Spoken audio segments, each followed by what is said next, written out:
Morning guys, Josh here, JDM Right Hand Drive. Welcome to my channel. Today it is Thursday, August 19th. It's like 9:34 in the morning. And we got the GTR in the garage. We're going to be switching out the Nismo LMGT4 wheels for my old Inky wheels. And we're also going to be working on the Silvia S14. So since I was daily driving the GTR for about, I don't know, 3 months until I picked up the Lexus over there, I didn't want my LMGT4 wheels sitting on the car in the parking lot where the car could be easily jacked up and they can be stolen because, as you guys know, those wheels and tires cost about $5,000. So I was a little paranoid. And on top of that, I have these tires that are on here that I bought brand new like a couple years ago, and you know, they're $1,100. I wanted to get some use out of them, so I put about probably 5,000 miles on them, and I wanted to use those before I installed the bigger brake kit on the front because these won't fit with the 17. So I want to at least get some money out of those tires, and then have a little peace of mind knowing that my wheels were safe. Let's get those swapped, and then we'll get on to today's video working on the Silvia, getting the boost controller installed, as well as the steering wheel back on the car that's sitting over there. I don't have friends. I got family.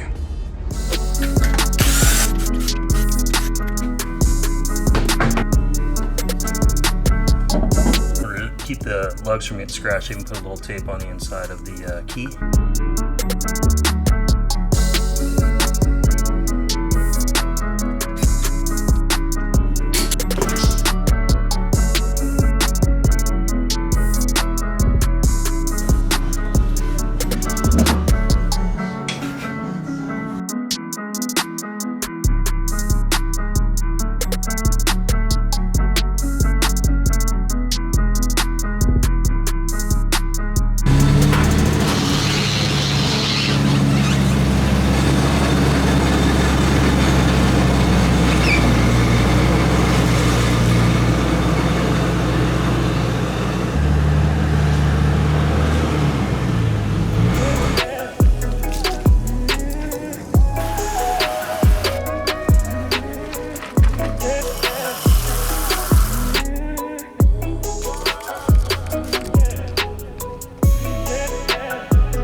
Swap is done, and it's like what, 11:41 now. So I've got the R32 is all clean. I decided to clean the wheels, and then I ended up washing the car and then putting some turtle wax ceramic coat on it, which makes it look really good, makes the paint kind of pop. Nismo wheels look really good, super shiny and clean, ready for the track.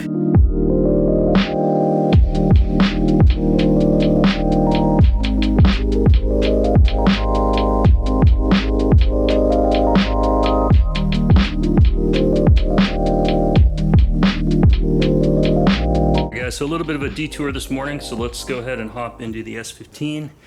Let's take a look at the steering wheel, and let's get on to today's project. So we're going to modify the Spec wheel over there from S15 to mount on this, and then I'm going to be mounting the boost control in today's video using some PVC plastic. It's textured, so it should look pretty good. We're going to fit that to fit inside this opening here. Cardboard trim piece cut out. So I'm going to go ahead and trace that onto the plastic.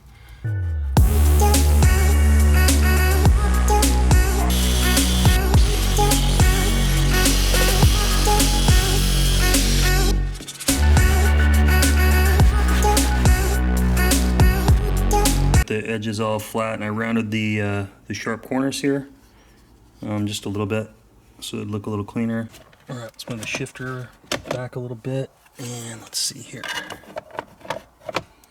It's looking like that fits in there pretty good to me. Put a little double stick adhesive on there, cut a little hole for the wire to go through. It should be good to go. I'll pop out the center console area just so I can get access to these wires to be able to tuck them through the hole. And they were just buried underneath here, so I can access them. So I'll put this back together, show you what it looks like when I'm done. Hold out here a little bit, and then we can get our... And I want to test that this turns on before I put it all back together, which it does, so we're good. Double stick adhesive in the hole here, as well as on the back of the HKS EVC, and I made sure not to block the sound for the beep and stuff when you're adjusting it. So I'm going to go ahead and peel the red tape.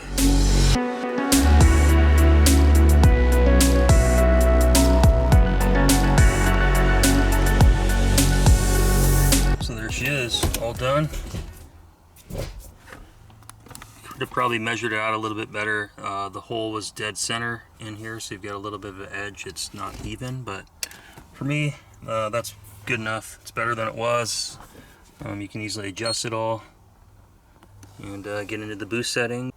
And so I've got the boost controller on now, and it's ready to make boost. We'll test it a little bit later. Down.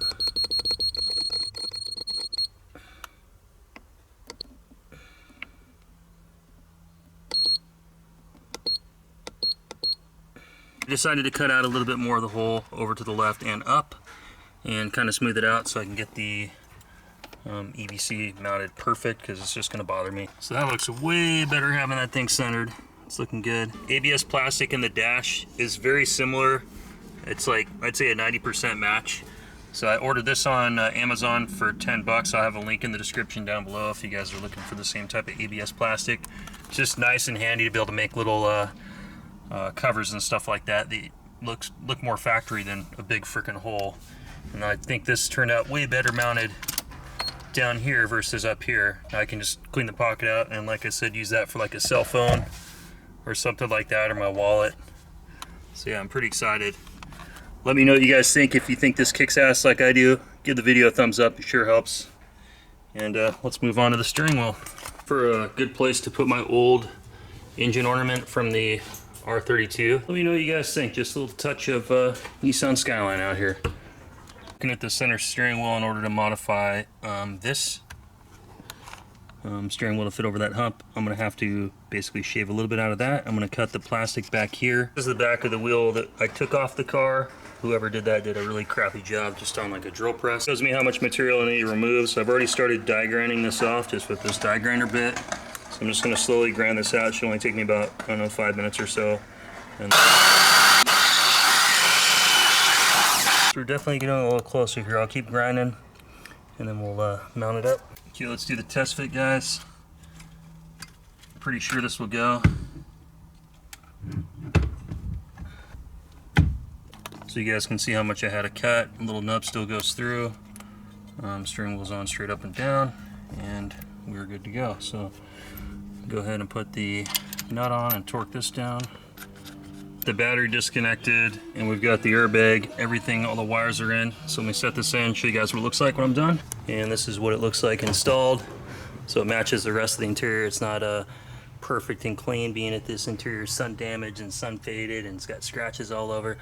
But it fits perfectly. I still got to put the battery on so the horn will work, but it's all in. We got all these metal shavings off the steering wheel. So I've been looking for one of these for a while.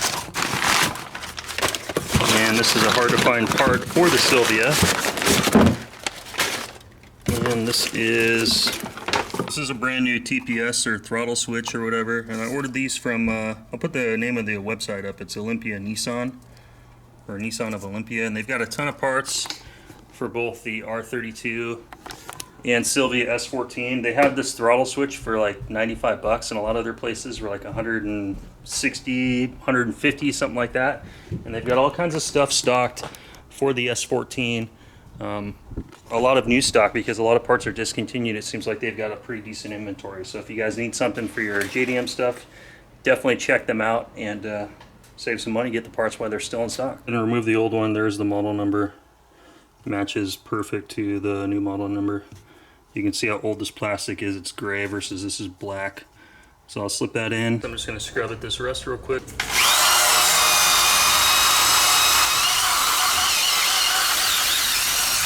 It's looking a lot better. I got the surface rust off. Also have got the screws on each side installed for the body kit. Lightly scotch brite the inside of the wheel barrel out. You can see how dirty these are. They look like crap, so I'm just going to lightly clean them. I've already ran the engine, heated up the temp, and now I'm just going to adjust the TPS till I get it to 0.45, and I'm just, you can just adjust it just like this. Before you adjust your TPS, make sure you get your throttle cable basically all the way tightened, so the wires tight against the cable's tight against the barrel or basket, whatever it's called. Simple paper clip to the center wire up here to the positive. 20 volts or less. Negative goes to the ground on the battery. Verifying after I've tightened these down on each side. We still have 0.45 volts. Let's hop in and go for a drive, see if that actually fixed our problem, why this car's been running like crap. I just figured it'd be a good idea to go ahead and try to replace the sensor that's only $100 for an easy fix. Replacing the TPS, my revs, that was the problem the whole time.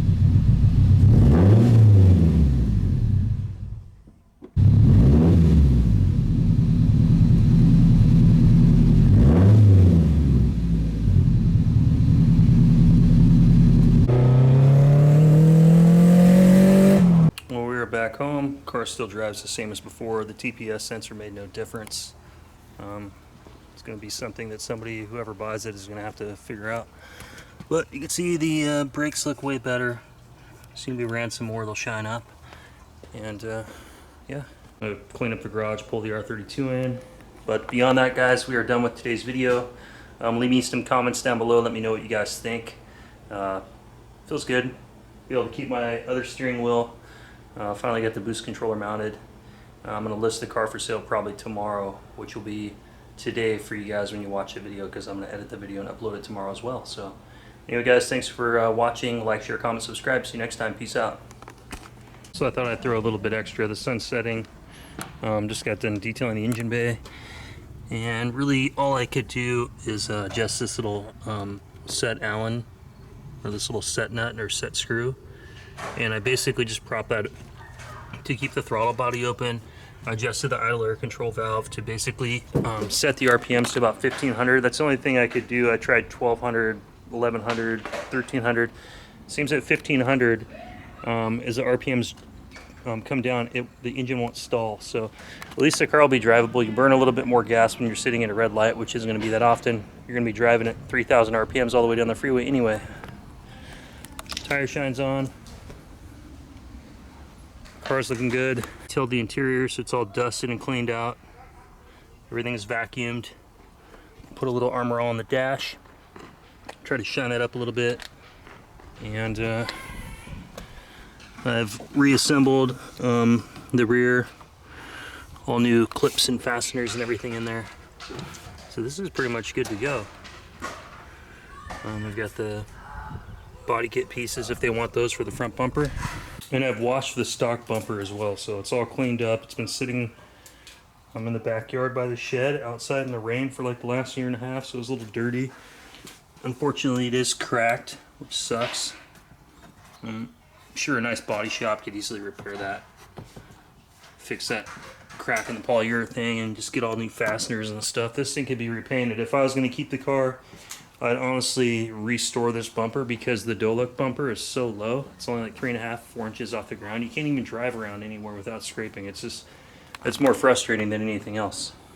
Just thought you guys might enjoy this. This is just the ceramic coating on the car, the turtle wax or whatever it is. Look how good it just beads right off. That's why I love that stuff. I put it on usually about every 3 months after I wash the car. That way I only have to detail it like once a year. Guys, my car is done. It's looking pretty good. The body and everything's all washed. Tire shine is on. It's pretty much, I don't know, it's up to my standard. So I think whoever comes to look at it, I mean, that thing is blinging pretty good.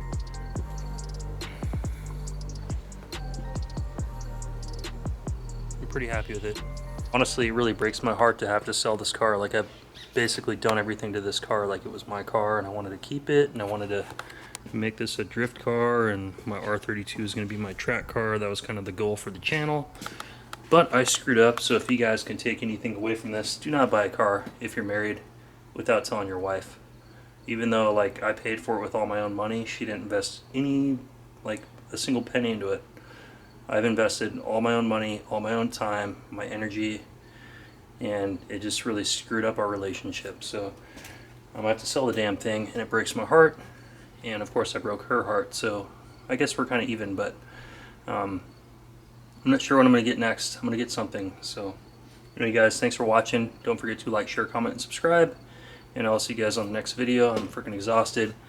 I started in the morning at like 9:30 out here, and based off the sunset, it's got to be about 9 o'clock right now, maybe 8:30. So I've been out here all day. So anyway guys, thanks for watching. See you guys next time. Keep it real. Peace.